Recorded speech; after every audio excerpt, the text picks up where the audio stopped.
नमस्कार दर्शक बंधु, मुझे यमुना साहू आपण मान के स्वागत कर यूट्यूब चैनल यमुना पोएम्स रे।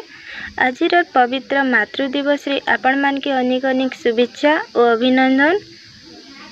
दुनिया रे जिते माँ माने अछन समस्त के मोर प्रणाम। आज मैं लिखी गोटे कविता जार टॉपिक है माँ। आसुन से माँ जननी ममतामय स्नेहमय माँ कर लगी गोटे कविता सुनमा और डेरी नहीं करी कविता टी आरंभ करमा। धन्यवाद। मार विकल्प ए दुनिया संसारे नाही, तो ममता भरा हृदयर तुलना नाही।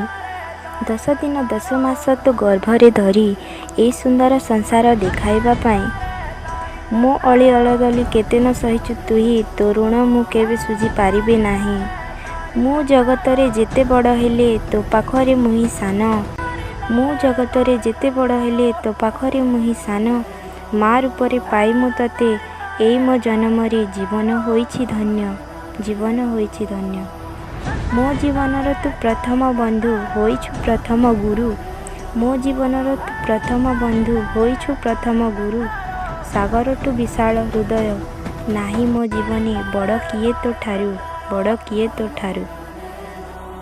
सरबसहणी जननी अटुतु स्नेह भरा ममतामयी माँ। सरबसहणी जननी अटुतु स्नेह भरा ममतामयी माँ।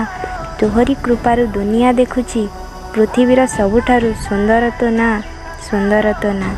सरबसहणी जननी अटुतु स्नेहमयी माँ, ममतामयी माँ, ममतामयी माँ। काल रात्रि है कल्याणी, तेरा जोड़ धरा पर कोई नहीं। मेरी माँ के बराबर कोई नहीं। तेरी ममता से जो गहरा हो ऐसा तो सागर कोई नहीं। मेरी माँ के बराबर कोई नहीं।